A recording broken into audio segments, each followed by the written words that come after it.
لا إله إلا الله لا إله إلا الله لا إله. نحمده ونصلي على رسوله الكريم. أما بعد فأعوذ بالله من الشيطان الرجيم. بسم الله الرحمن الرحيم. قل الحمد لله وسلام على عباده الذين اصطفى الله خير أما يشركون. صدق اللہ العظیم. سورۃ النمل کی آیت نمبر 59 آپ حضرات کے سامنے تلاوت کی ہے. آیت کریمہ کا ترجمہ یہ ہے، اللہ رب العالمین ارشاد فرما رہے ہیں، میرا پیغمبر آپ کہہ دیجئے تمام تعریفیں اللہ کے لیے ہیں، وسلام، اور سلام ہو اللہ کے ان بندوں پر جن کو اللہ رب العالمین نے اپنی رحمت کا مرکز بنانے کے لیے چن لیا. کیا وہ اللہ بہتر ہے یا وہ جن کو یہ لوگ اللہ کی خدائی میں شریک ٹھہراتے ہیں؟ تو یقیناً اللہ ہی بہتر ہیں. ماقبل آیات میں اللہ رب العالمین نے انبیاء علیہم السلام کے واقعات کا ذکر فرمایا ہے. بالخصوص بڑی تفصیل کے ساتھ حضرت سلیمان علیہ السلام اور ان کے ساتھ ملکہ بلقیس کا قصہ بیان کیا گیا ہے.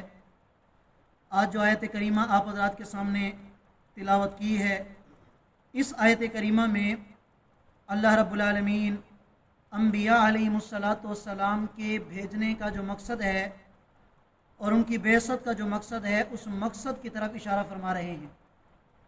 فرمایا کہ میرا پیغمبر آپ کہہ دیجئے کہ تمام تعریفوں کی مستحق ذات وہ صرف اور صرف اللہ تعالیٰ کی ذات ہے کہ جس نے حضرت آدم علیہ السلام سے لے کر حضرت محمد صلی اللہ علیہ وسلم تک انبیاء علیہ السلام جیسی عظیم جماعت کو دنیا میں بھیجا ہے.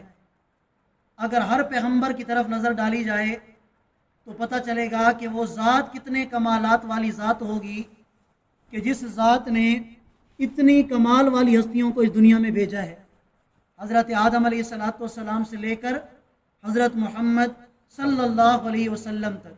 تو فرمایا کہ میرا پیغمبر آپ کہہ دیجئے کہ کوئی شخص اس طرف متوجہ نہ ہو جائے کہ انبیاء علیہ السلام کے اندر جو کمالات تھے وہ کمالات ان کے ذاتی کمالات نہیں تھے، بلکہ ان تمام کمالات پر بھی تعریف بنتی ہے تو کس کی بنتی ہے؟ اللہ تعالیٰ کی بنتی ہے. تو فرمایا کہ تمام تعریفوں کی مستحق ذات وہ صرف اور صرف اللہ پاک ہی کی ذات ہے. اور سلام نازل ہو ان لوگوں پر کہ جن کو اللہ تعالیٰ نے اپنی رحمت کا مرکز بنانے کے لیے چنا، یعنی انبیاء علیہ السلام کی مبارک جماعت. اب ان انبیاء علیہ السلام کی مبارک جماعت کے آنے کا جو مقصد تھا، اللہ تعالیٰ کی وحدانیت سے لوگوں کو آگاہ کرنا اور لوگوں کو شرک سے ہٹا کر توحید کی طرف لے کے آنا، اسی کا بیان اللہ رب العالمین نے فرمایا ہے. فرمایا کہ میرا پیغمبر اب آپ ان سے پوچھئے کہ اللہ بہتر ہیں یا وہ بہتر ہیں کہ جن کو اللہ کی خدائی میں شریک کیا جاتا ہے؟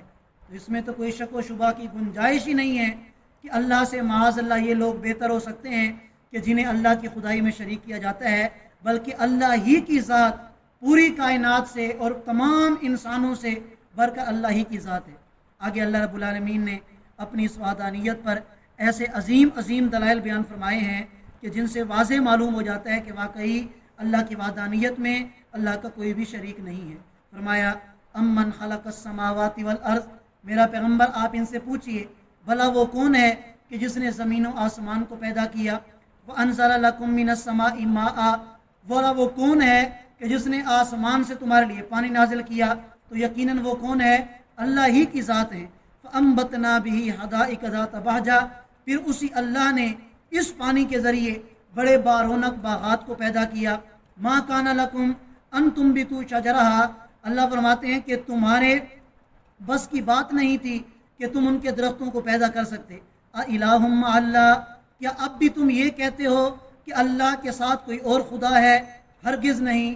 بل ہم قوم یعدلون، بلکہ یہ لوگ حد سے تجاوز کرنے والے ہیں۔ امن جعل الارض قرارا، بھلا وہ کون ہے کہ جس نے زمین کو ٹھہرنے کی جگہ بنایا، وجعل خلالها انہارا، اور اس زمین کے درمیان اس نے نہریں بنائیں، وجعل لها رواسیا، اور پہاڑوں کو اس زمین کے لیے میخیں بنا دیا، وجعل بین البحرین حاجزا، بھلا وہ کون ہے کہ جس نے دو سمندروں کے درمیان ایک آڑ بنا دی کہ دونوں سمندروں کا پانی ملا ہوا ہے لیکن نہ میٹھا کڑوے کی طرف جاتا ہے نہ کڑوا میٹھے کی طرف جاتا ہے، تو بھلا یہ کون ذات ہے؟ اِلٰہٌ مع اللہ، کیا اب بھی تم یہ کہتے ہو کہ اللہ کے ساتھ کوئی اور خدا ہے؟ بل اکثرہم لا یعلمون، ہرگز نہیں بلکہ اکثر ان میں سے ناواقف ہیں۔ امن یجیب المضطر اذا دعاہ، بھلا وہ کون ذات ہے کہ جو مصیبت زدہ شخص کی جب وہ اسے پکارتا ہے اور وہ اس کی پکار کو سنتا ہے، ویکشف السوء، اور پھر وہ اس کی تکلیف کو دور بھی کرتا ہے، ویجعلکم خلفاء الارض، بھلا وہ کون ذات ہے کہ جس نے تمہیں زمین میں خلیفہ بنایا؟ تو یقیناً وہ اللہ ہی کی ذات ہے۔ فرمایا الہ مع اللہ، کیا پھر بھی تم یہ کہتے ہو کہ اللہ کے ساتھ کوئی اور خدا ہے؟ قلیلا ما تذکرون، تم بہت تھوڑی نصیحت حاصل کرتے ہو۔